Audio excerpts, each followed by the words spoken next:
नमस्कार दोस्तों, स्वागत है आप सभी का हमारे इस YouTube channel learn with Ganesh में। दोस्तों, आज मैं आप लोगों के लिए एक नया टॉपिक लेकर आया हूं, मार्क्सवाद। और आज हम इस वीडियो में मार्क्सवाद के बारे में पूरी डिटेल में पढ़ेंगे। और सबसे ज़्यादा जो कन्फ्यूज़न बच्चों को होता है कि समाजवाद क्या है, साम्यवाद क्या है और मार्क्सवाद क्या है। तो आज इस वीडियो को देखने के बाद आपका जो ये कन्फ्यूज़न है वो बिल्कुल ख़त्म हो जाएगा। तो बने रहिएगा वीडियो के अंत तक। बीच में मैं आपको ये बताऊंगा कि समाजवाद, मार्क्सवाद और साम्यवाद में क्या डिफरेंस है। उससे पहले हम थोड़ा सा देख लेते हैं कि मार्क्सवाद की शुरुआत कैसे होती है और इसकी उत्पत्ति कब होती है, इसके विचारक कौन है। तो दोस्तों, इस वीडियो की हम शुरुआत करते हैं दो कैरेक्टर के साथ, यानी कि मार्क्सवाद को हम जो शुरू करने वाले हैं वो दो कैरेक्टर के साथ करेंगे। पहला जो कैरेक्टर है वो है कार्ल मार्क्स। इनका जन्म 1818 में जर्मनी में होता है। दूसरा जो कैरेक्टर है फ्रेडरिक एंजल्स। इनका जन्म 1820 में होता है। कार्ल मार्क्स और फ्रेडरिक एंजल्स ये दोनों फ्रेंड होते हैं, दोस्त होते हैं आपस में। इन्होंने क्या देखा, उस टाइम की जो शासन व्यवस्था चली आ रही थी, जो विचारधारा चली आ रही थी, उसका गहन अध्ययन किया। उस समय के समाज का गहन अध्ययन किया, राजनीति विज्ञान का गहन अध्ययन किया और अध्ययन करने के बाद अपनी एक विचारधारा प्रस्तुत करी, जिसे हम मार्क्सवाद के रूप में जानते हैं। और आज हम इसी मार्क्सवाद के बारे में पढ़ने वाले हैं। तो होता क्या है, 19वीं शताब्दी में उदारवाद के विरोध में एक विचारधारा का जन्म होता है जिसे मार्क्सवाद कहा गया। और इसके जनक जो हैं फ्रेडरिक एंजल्स और कार्ल मार्क्स को माना जाता है। दोस्तों, इन्होंने क्या देखा कि समाज में एक जो तबका है उसके द्वारा दूसरे तबके का शोषण किया जा रहा है। यानी कि वो तबका जिनके पास संपत्ति के संसाधन थे, यानी कि पूंजी थी, उनके द्वारा जिनके पास संपत्ति नहीं थी उनका शोषण किया जा रहा है। और इसी व्यवस्था को देखते हुए उन्होंने उदारवाद का विरोध किया, क्योंकि उदारवाद जो है खुली प्रतिस्पर्धा को बढ़ावा देता है, स्वतंत्र व्यापार को बढ़ावा देता है। इसी व्यवस्था का विरोध करते हुए इन्होंने एक नई विचारधारा प्रस्तुत करी जिसे हम मार्क्सवाद के नाम से जानते हैं। तो इसके इंट्रोडक्शन में क्या लिखेंगे, इसके इंट्रोडक्शन में हम लिखेंगे कि 19वीं शताब्दी में इसकी शुरुआत होती है। कार्ल मार्क्स और फ्रेडरिक एंजल्स इस विचारधारा के प्रमुख समर्थक या जनक माने जाते हैं। बेसिकली मार्क्सवादी विचारधारा जो है वो आर्थिक और सामाजिक समानता में विश्वास रखता है। और इन्होंने, यानी कि मार्क्सवाद जो है, पूंजीवादी व्यवस्था में आमूल रूप से परिवर्तन करने पर बल देता है और कहता है कि खूनी क्रांति के माध्यम से पूंजीवादी व्यवस्था को परिवर्तित करके एक ऐसी शासन व्यवस्था स्थापित करनी होगी जहां पर सर्वहारा वर्ग का शासन होगा, जहां पर ना कोई राज्य होगा ना कोई वर्ग होगा। बात आती है कि इन्होंने अपनी कौन सी किस पुस्तक में ये सारी थ्योरीज, ये सारे विचार जो है वो प्रस्तुत किए। तो इनकी जो दो पुस्तक है वो बहुत ज़्यादा इंपॉर्टेंट है। एक का नाम है कम्युनिस्ट मैनिफेस्टो और दूसरे का नाम है दास कैपिटल। इन्होंने इन्हीं दो किताबों में अपनी पूरी विचारधारा का वर्णन किया, जिसके बारे में आज हम पढ़ रहे हैं। इससे पहले कि हम आगे मार्क्सवाद के बारे में पढ़ें, इसकी थ्योरीज के बारे में और आगे देखते हैं, इससे पहले हम कन्फ्यूज़न को दूर कर लेते हैं। जो सबसे बड़ा कन्फ्यूज़न लोगों का होता है, समाजवाद क्या है, साम्यवाद क्या है और पूंजीवाद क्या है या फिर मार्क्सवाद क्या है। तो चलिए दोस्तों, हम इसको शुरू करते हैं और बात करते हैं कि समाजवाद और साम्यवाद में क्या डिफरेंस है। उससे पहले मैं आपको समाजवाद और पूंजीवाद में थोड़ा सा अंतर बता देता हूँ। समाजवाद एक ऐसी व्यवस्था होती है जो राज्य द्वारा नियंत्रित अर्थव्यवस्था वहाँ पर देखने को मिलती है। समाजवाद में निजी संपत्ति का अभाव होता है। राज्य जो है कल्याणकारी राज्य की भूमिका निभाता है। वहीं समाजवाद में व्यक्तिगत समानता की बजाय सामाजिक समानता पर बल दिया जाता है। दोस्तों, जो मैं चीज़ें बता रहा हूँ उसको नोट्स बना लीजिएगा, ताकि आपको आगे जब आप पढ़ेंगे समाजवाद, साम्यवाद, पूंजीवाद, मार्क्सवाद, तो फिर आगे कन्फ्यूज़न कभी नहीं होगा आपको। तो समाजवाद जो है वो क्या करता है, व्यक्तिगत समानता की बजाय सामाजिक समानता पर अधिक बल देता है। वहीं अगर हम बात करें पूंजीवाद की, तो पूंजीवाद जो है संपत्ति और संसाधनों पर निजी स्वामित्व वहाँ पर देखने को मिलता है पूंजीवादी व्यवस्था में। साथ ही साथ में निजी संपत्ति का जो है वहाँ पर वर्चस्व देखने को मिलता है, यानी निजी संपत्ति वहाँ पर देखने को मिलती है। इसके अलावा अगर देखें तो राज्य व सरकार का न्यूनतम हस्तक्षेप होता है पूंजीवादी अर्थव्यवस्था में, यानी कि वहाँ राज्य जो है ओनली पुलिस स्टेट की भूमिका निभाता है, यानी राज्य के नागरिकों की सुरक्षा का दायित्व ओनली निभाता है। वहीं एक और जो इसका कि व्यक्तिगत स्वतंत्रता और समानता पर ज़्यादा बल दिया जाता है पूंजीवादी व्यवस्था में। तो ये तो डिफरेंस हो गया समाजवाद और पूंजीवाद में। अब हम बात करते हैं समाजवाद और साम्यवाद में क्या अंतर है। तो जैसा कि हमने पढ़ा कि समाजवाद जो है ये क्या करता है, लोगों को मूलभूत सुविधाएं जो है वो प्रदान करता है, और जो मूलभूत सुविधाएं प्रदान की जाएगी समाजवादी व्यवस्था में वो व्यक्ति के गुण और उसके काम के आधार पर दिया जाएगा। किसके आधार पर? व्यक्ति के गुण और काम के आधार पर। वहीं उत्पादन के साधन पर नियंत्रण किसका होता है? हमने अभी देखा सरकार का होता है। अगर हम देखें तो समाजवाद जो है एक पड़ाव है जो साम्यवाद से पहले आता है। तो अब साम्यवाद क्या है? समाजवाद तो हमने देख लिया। तो समाजवाद में एक डिफरेंस जो है समाजवाद और साम्यवाद में वो ये है कि साम्यवादी व्यवस्था जो है सुविधाएं व्यक्ति को जरूरत के आधार पर प्रदान की जाती है। क्या की जाती है? सुविधाएं जो है साम्यवादी व्यवस्था में व्यक्ति को उसकी ज़रूरत के आधार पर दी जाती है। ठीक है, यानी कि व्यक्ति जो है जितनी उसको ज़रूरत होगी उस हिसाब से उसको आवश्यकताओं की पूर्ति उसकी की जाएगी। व्यक्ति क्षमता के अनुसार समाज के लिए कार्य करता है और समाज उसे ज़रूरत के अनुसार सुविधाएं प्रदान करता है। लेकिन हमने समाजवाद में क्या देखा? तो समाजवाद में जो मूलभूत सुविधाएं प्रदान की जाएगी वो लोगों को, व्यक्ति को उसके गुण और उसके काम के आधार पर दिया जाएगा। लेकिन साम्यवाद में ज़रूरत के आधार पर सुविधाएं प्रदान की जाती है। तो ये एक बेसिक सा डिफरेंस है समाजवाद और साम्यवाद में। आगे हम बात कर लेते हैं कि मार्क्सवाद और समाजवाद में क्या डिफरेंस है। दोस्तों इसमें एक छोटा सा डिफरेंस जो देखने को मिलता है समाजवाद और मार्क्सवाद में, समाजवाद जो है समाज में परिवर्तन के लिए लोकतांत्रिक व चरणबद्ध तरीकों का उपयोग करता है और उसके ऊपर बल देता है कि जो समाज में परिवर्तन होगा ना वो लोकतांत्रिक तरीके से होगा, जनता की सहमति से होगा। लेकिन मार्क्सवाद जो है वो समाज में परिवर्तन के लिए हिंसक तरीकों पर बल देता है, हिंसात्मक क्रांति की बात करता है। तो ये जो है मुख्य डिफरेंस है समाजवाद और मार्क्सवाद में। तो आई होप समाजवाद, पूंजीवाद, साम्यवाद और मार्क्सवाद ये चारों जो टॉपिक हैं इसमें कन्फ्यूज़न आपका ख़त्म हो चुका होगा। चलिए अब हम आगे बढ़ते हैं और बात करते हैं मार्क्सवाद की विशेषताओं की। तो मार्क्सवाद की मूलभूत विशेषताएं की बात करें दोस्तों तो मार्क्सवाद पूंजीवाद के विरुद्ध एक प्रतिक्रिया है। क्या है? तो मार्क्सवाद जो है पूंजीवाद के विरुद्ध एक प्रतिक्रिया है। मार्क्सवाद पूंजीवादी व्यवस्था को समाप्त करने के लिए हिंसात्मक साधनों पर बल देता है। इसके अलावा नेक्स्ट पॉइंट जो है, नेक्स्ट विशेषता, मार्क्सवाद लोकतांत्रिक व्यवस्था को पूंजीपतियों की संस्था मानता है जो उनके हितों की पूर्ति के लिए श्रमिकों का शोषण करता है। यानी कि मार्क्सवाद जो है वो लोकतांत्रिक व्यवस्था की भी आलोचना करता है और इनका मानना है कि लोकतांत्रिक व्यवस्था जो है वो क्या है, पूंजीपति वर्ग जो है उनके हाथों की कठपुतली है और ये ओनली पूंजीपति वर्ग के लोगों के हितों की पूर्ति के लिए काम करता है।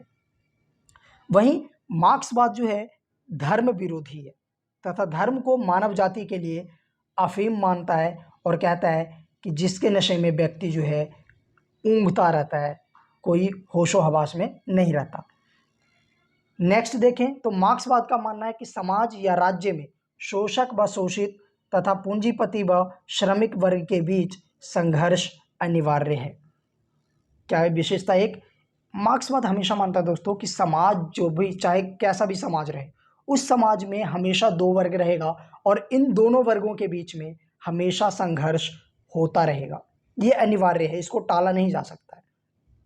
नेक्स्ट है मार्क्सवाद अतिरिक्त मूल्य के सिद्धांत द्वारा पूंजीवाद के जन्म को स्पष्ट करता है।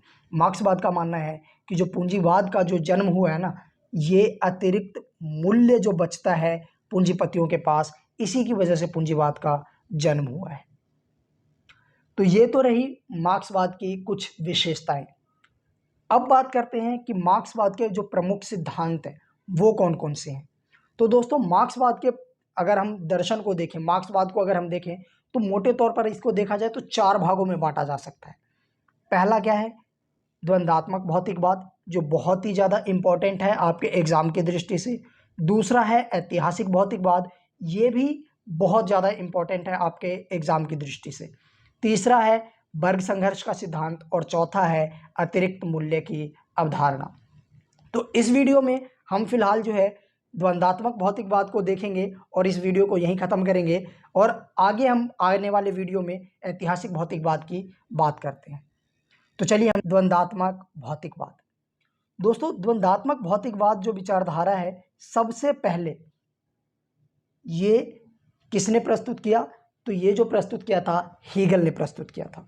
द्वंद्वात्मक भौतिकवाद मार्क्स के विचारों का मूल आधार है, यानी कि इसी के इर्द गिर्द में जो है मार्क्स का द्वंद्वात्मक भौतिकवाद घूमता है।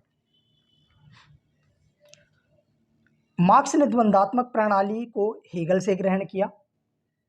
मार्क्स के द्वंद्वात्मक भौतिकवाद को समझने से पहले हम हीगल के द्वंद्ववाद को समझेंगे, क्योंकि मार्क्स ने क्या करा है कि जो द्वंद्वात्मक भौतिकवाद की जो व्याख्या जो हीगल ने करी है, उसी को इन्होंने जो है उसमें मॉडिफाई करके अपनी नई विचारधारा प्रस्तुत करी है। तो चलिए हम देखते हैं सबसे पहले हीगल का जो द्वंद्ववाद है वो क्या है।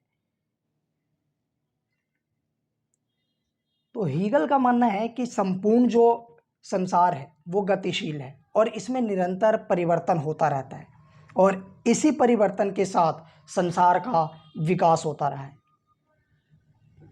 हीगल क्या कहते हैं? इनका मानना है कि संपूर्ण संसार गतिशील है और ये निरंतर इसमें परिवर्तन होता रहता है, और इन परिवर्तनों की वजह से ही जो है संसार का विकास हुआ है। हीगल ने विकास की 3 अवस्थाएं बताई है। क्या क्या है? वाद, प्रतिवाद और संवाद। क्या है? वाद, प्रतिवाद और संवाद। वाद इन्होंने जो है मूल अवस्था को बताया है। इनका मानना है कि सपोज कोई एक विचारधारा आता है, कोई एक मूल अवस्था आती है, उसको उन्होंने वाद की संज्ञा दी है। उस वाद का एक विरोध होता है। जो भी विचारधारा आएगी, कुछ टाइम बाद उस विचारधारा का विरोध उत्पन्न होगा, जिसे इन्होंने प्रतिवाद कहा है, यानी कि विरोधी विचारधारा जो आएगी उसको इन्होंने क्या कहा है? प्रतिवाद कहा है। वाद और प्रतिवाद के बीच में जब संघर्ष होता है तो एक नई विचारधारा का जन्म होता है, जिसे इन्होंने संवाद या फिर नया विचार कहा है। और हीगल का मानना है कि ये जो प्रक्रिया है, ये जो क्रम है, ये निरंतर चलता रहता है। पहले किसी वस्तु का निषेध होता है, फिर निषेध का निषेध होता है, जिससे एक उच्च विचार उत्पन्न होता है। और एक प्रकार से अगर देखा जाए तो द्वंद्ववाद जो है परस्पर विरोधी तत्वों का ही अध्ययन है। किसका अध्ययन है? विरोधी तत्वों का अध्ययन। कैसे देखोगे तो एक वस्तु आती है कोई, उसका विरोध होता है, उसके विरोध के स्वरूप एक नई वस्तु का उत्पन्न होता है, और फिर जो नई वस्तु आती है फिर से उसका विरोध होता है, और उस विरोध के बाद फिर से एक नई वस्तु का उदय होता है। तो इस तरीके से वाद, प्रतिवाद और संवाद की प्रक्रिया निरंतर चलती रहती है, और इसी वजह से संसार का विकास हुआ है, ऐसा मानना है हीगल का। ठीक है। हीगल ने जो है उनमें उन्होंने क्या देखा है, उनकी जो विचारधारा है उसका एक महत्वपूर्ण जो बिंदु ये है, हीगल चेतन या फिर विश्वात्मा को या विचार तत्व को सृष्टि का सार तत्व मानता है। इनका मानना है कि सर्वश्रेष्ठ संपूर्ण जो सृष्टि है इसकी रचना विचारों से हुई है। हीगल क्या कहते हैं कि जो पूरी जो पृथ्वी है, जो संपूर्ण सृष्टि है ना, इसकी रचना विचारों से हुई है। विश्वात्मा या फिर विचार, इन्हीं से पूरी सृष्टि की रचना हुई है। ठीक है। तो ये तो था, हमने देखा कि हीगल के क्या विचार थे द्वंद्ववाद के प्रति। अब हम देखते हैं कि मार्क्स का जो द्वंद्ववाद है वो हीगल के द्वंद्ववाद से कैसे अलग है। देखिए, मार्क्स का द्वंद्ववाद हीगल से अलग है। कैसे अलग है? स्वयं मार्क्स ने कहा कि मेरी द्वंद्वात्मक पद्धति न केवल हेगल से भिन्न है बल्कि उसके बिल्कुल विपरीत है। मार्क्स ने तो यहाँ तक कहा कि मैंने हेगल के द्वंद्ववाद के को सिर के बल खड़ा पाया, जिसे मैंने सीधा कर पैरों के बल खड़ा कर दिया। अगर देखा जाए तो मार्क्स के द्वंद्वात्मक भौतिकवाद में ना इसकी दो मूल मान्यताएं हैं। दो मूल मान्यताएं क्या है? मार्क्स मानता है कि सृष्टि का मूल तत्व जो है वो पदार्थ है। वहीं हीगल क्या मानता था कि सृष्टि का जो मूल तत्व है वो विचार है, विश्वात्मा है। लेकिन मार्क्स क्या कहता है कि सृष्टि का मूल तत्व पदार्थ है। दूसरी बात, सृष्टि और उसमें मौजूद मानव समाज का विकास द्वंद्वात्मक पद्धति से होता आया है। ठीक है, तो मार्क्स ने भी स्वीकार किया कि जो समाज है, जो सृष्टि की रचना हुई है, इसका जो विकास हुआ है ना वो भी द्वंद्वात्मक पद्धति से ही हुआ। यानी कि एक चीज़ पहले आया, फिर इसका विरोध हुआ और उसके विरोध स्वरूप एक नई विचारधारा का जन्म हुआ। मार्क्स ने एक उदाहरण भी दिया है, या फिर मैं इसको एक अच्छे से एग्जाम्पल्स के थ्रू समझाना चाहूँगा कि क्या कहना क्या चाहते हैं कि एक चीज़ आती है, फिर दूसरी, फिर तीसरी, वाद, प्रतिवाद, संवाद एक्चुअल में है क्या। तो आप इसको इस तरीके से समझो। सपोज मैंने एक इंजन बनाया जो भाप से चलता था। ठीक है, क्या बनाया मैंने एक इंजन बनाया जो भाप से चलता था। वहाँ से सामने से कोई व्यक्ति आया और वो कहता है कि ये जो आपने इंजन बनाया ना भाप से चलने वाला, ये ठीक नहीं है। क्या है? ये ठीक नहीं है। यानी कि जो मेरा विचार था, वाद, जो मैंने भाप से इंजन बनाया वो क्या था? वाद। कोई व्यक्ति आता है, वो कहता है ये ठीक नहीं है, उसका विरोध करता है, विपक्ष, प्रतिवाद। मैंने कहा क्यों भाई, ये ठीक क्यों नहीं है? तो उसने कहा इसकी जगह ना कुछ और होना चाहिए। क्या होना चाहिए? दोनों में विचार विमर्श हुआ और एक निष्कर्ष निकला कि भाप की जगह ना कोयला का इंजन होना चाहिए। भाप इंजन नहीं होना चाहिए, क्या होना चाहिए? कोयला इंजन होना चाहिए। यानी कि जो मेरा भाप इंजन था वो था वाद, कोयला इंजन आया वो हुआ प्रतिवाद। लेकिन फिर से क्या देखा कि यार कोयला इंजन में भी ना कुछ दिक्कतें हैं। कुछ टाइम बाद कोई और आ गया तीसरा, और उसने कहा कि यार कोयला इंजन से ना प्रदूषण फैलता है, तो ये भी ठीक नहीं है, इसमें भी परिवर्तन होना चाहिए। फिर क्या हुआ? डीजल वाला इंजन आ गया। यानी कि वाद आया, वाद का विरोध हुआ, प्रतिवाद हुआ, और प्रतिवाद का भी एक विरोध उभर कर सामने आया जिसको हमने संवाद की संज्ञा दी। डीजल वाला इंजन आ गया। अब ये जो संवाद बना, इसका भी कुछ टाइम बाद विरोध होना शुरू हुआ। क्यों? क्योंकि ये जो संवाद बनकर निकला था ना, ये खुद एक वाद बन गया आगे चलकर, और इसका फिर विरोध हुआ। और ये कहने लगा कि यार डीजल इंजन ना, इसमें ईंधन की खपत होगी और ईंधन बचेगा नहीं, तो चलाओगे कैसे? तो इलेक्ट्रिक इंजन बना दो। यानी कि फिर से जो हमारा संवाद बना था, उस संवाद का भी विरोध हुआ और वो वाद के रूप में परिवर्तित हुआ, और उसके विरोध में फिर से एक प्रतिवाद उत्पन्न हुआ। यानी ये प्रक्रिया निरंतर चलती रहेगी। अभी इलेक्ट्रिक इंजन बन चुका है हमारे सामने, लेकिन कुछ टाइम बाद इसका भी विरोध होगा और ये समझ में आएगा कि यार इसमें ये खमियां हैं, अब कुछ नया लेकर आओ। तो ये प्रक्रिया चलती रहेगी और इसी तरीके से विकास होता है। तो मार्क्स ने इसी को समझाया है। किस माध्यम से? उसको हम थोड़ा सा अब आगे देखते हैं। मार्क्स ने हीगल के द्वंद्ववाद को स्वीकार किया, किंतु हीगल के विचारों को उसने अस्वीकार कर दिया। जहां हीगल विचार तत्व को सृष्टि का सार तत्व मानता है, तो वहीं मार्क्स भौतिक तत्व को सृष्टि का सार तत्व मानता है। मार्क्स का मानना है कि द्वंद्ववाद का आधार विश्वात्मा ना होकर भौतिक पदार्थ है। सबसे बड़ा जो डिफरेंस मार्क्स और हीगल में रहा वो यही है कि मार्क्स भौतिक पदार्थ को संसार का मूल तत्व मानता है, तो वहीं हीगल विचार को या फिर विचार तत्व को संसार का मूल तत्व मानता है। ठीक है, और उसकी गति निरंतर विकास की ओर है। विकास द्वंद्वात्मक पद्धति के माध्यम से होता है। मार्क्स का भी मानना है कि विकास जो हो रहा है ना, वो द्वंद्वात्मक पद्धति से हो रहा है। पहले वाद, फिर उसका प्रतिवाद और संवाद के माध्यम से संसार का विकास होता है। मार्क्स के विचारों में पूंजीवाद वाद है। मार्क्स ने क्या कहा कि जो पूंजीवादी व्यवस्था है ना दोस्तों, वो वाद है, जहां दो वर्ग, पूंजीपति और श्रमिक, इन दोनों के हितों में विरोध है और इन दोनों विरोधी वर्गों में संघर्ष होना आवश्यक है। और इस संघर्ष में क्या होगा? श्रमिक वर्ग विजयी होगा और सर्वहारा वर्ग अर्थात श्रमिक वर्ग का अधिनायकवाद स्थापित होगा। और ये जो प्रतिक्रिया होगी, ये जो शासन व्यवस्था स्थापित होगी, उसको इन्होंने प्रतिवाद की अवस्था बताया। इन दोनों अवस्थाओं में से एक फिर से तीसरी अवस्था उत्पन्न होगी जो साम्यवादी समाज की है। और इस स्थिति में न वर्ग रहेंगे, न वर्ग संघर्ष होगा, न ही राज्य की आवश्यकता होगी। यह स्थिति इन्होंने इसको संवाद की संज्ञा दी। तो इस तरीके से हम देखते हैं कि किस तरीके से जो द्वंद्वात्मक भौतिकवाद है वो हेगल से अलग है और इन्होंने ये प्रस्तुत किया कि वाद, प्रतिवाद और संवाद के माध्यम से नई नई विचारधाराओं का जन्म होता गया और इसी तरीके से हमारा समाज जो है वो डेवलप हुआ, विकसित हुआ।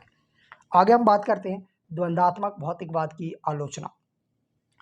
तो द्वंद्वात्मक भौतिकवाद जो है दोस्तों, मार्क्स के द्वारा प्रतिपादित दर्शन का आधार द्वंद्वात्मक भौतिकवाद है, परंतु उन्होंने इतने महत्वपूर्ण सिद्धांत को कहीं भी विस्तृत रूप में वर्णन नहीं किया है। ये इसकी सबसे बड़ी आलोचना है।